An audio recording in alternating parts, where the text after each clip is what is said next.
Hello, it's Bryce here, and welcome to another episode of From the Vault, where we dive into the archives and dust off a Squiz Kids classic for your listening pleasure.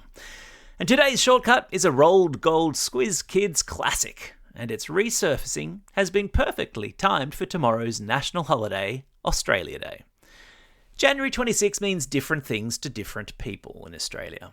And this podcast explains how and why it was chosen as the date to celebrate the birth of modern Australia, and how and why it's considered a less than happy day for many thousands of Aussies. We live in an ancient land, after all, and part of the challenge of being a youngish country is working out who we are and what national days of commemoration like this one mean to us. Let's call this episode Food for Thought. Enjoy. This is a Squiz Kids podcast. Your fresh take on what's happening in the world around you.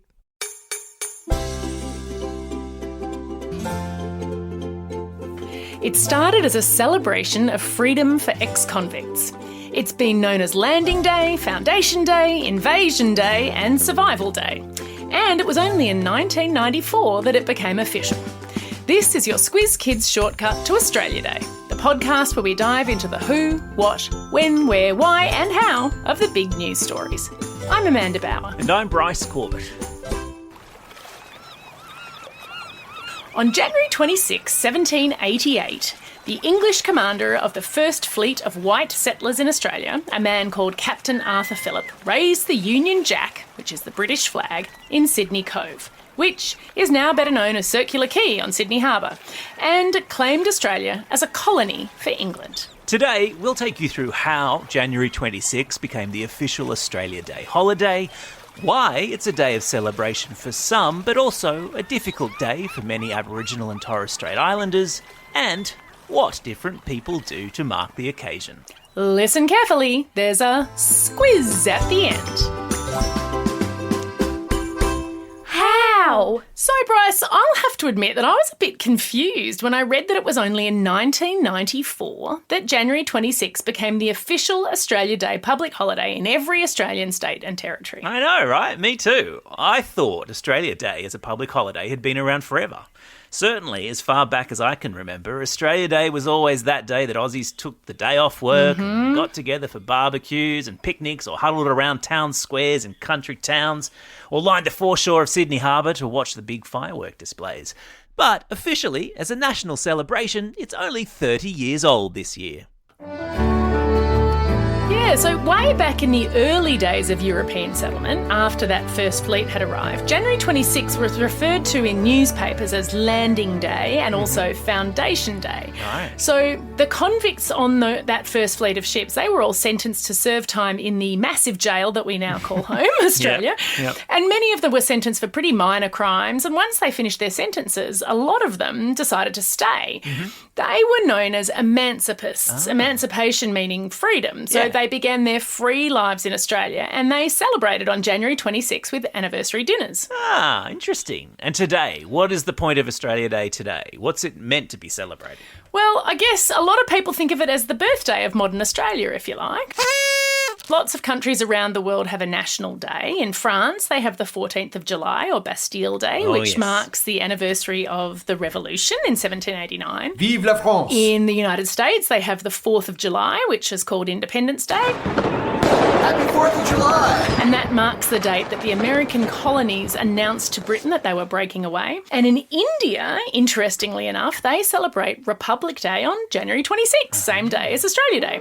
And in India, they have parades, flags are raised, and people all over the country enjoy a day off work. Wow, there you go. But here in Australia, January 26, marking the date the first white settlers arrived, is not exactly a cause for celebration for everyone, is it? No, definitely not. Let's explore some of the reasons why Australia Day is a painful day for many Aboriginal and Torres Strait Islanders.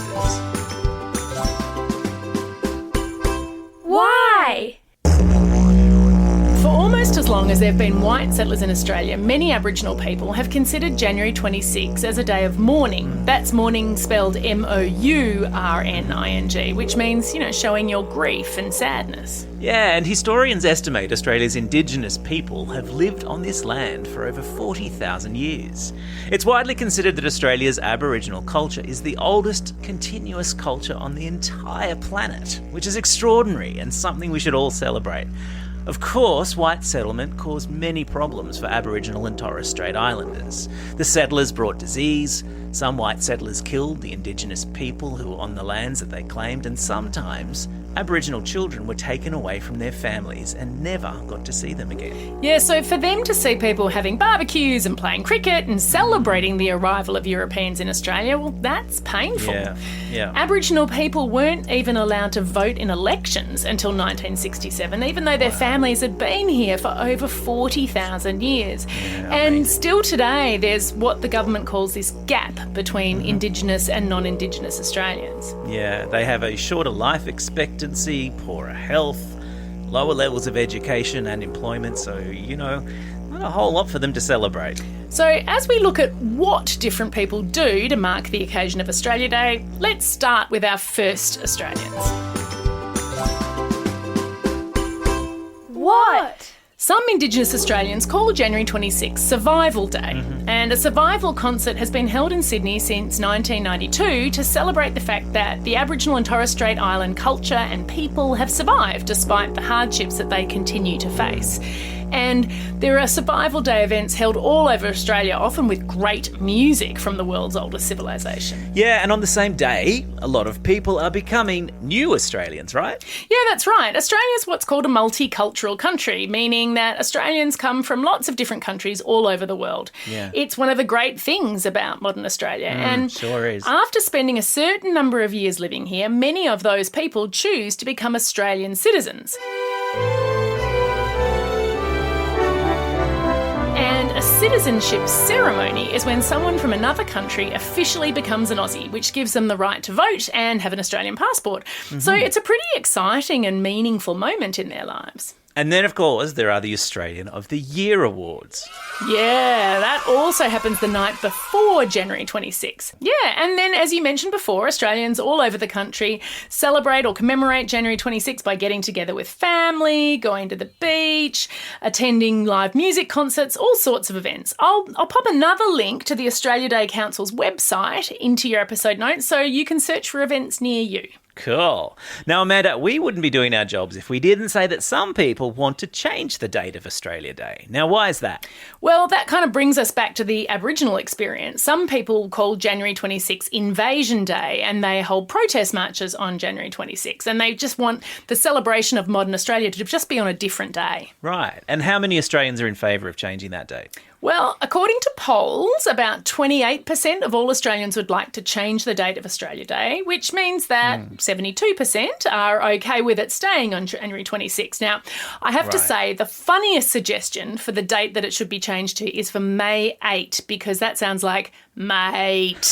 You can't get much more Australian than that. I love that idea. Time for the quiz. This is the part of the podcast where you get to test how well you've been listening. Question number 1.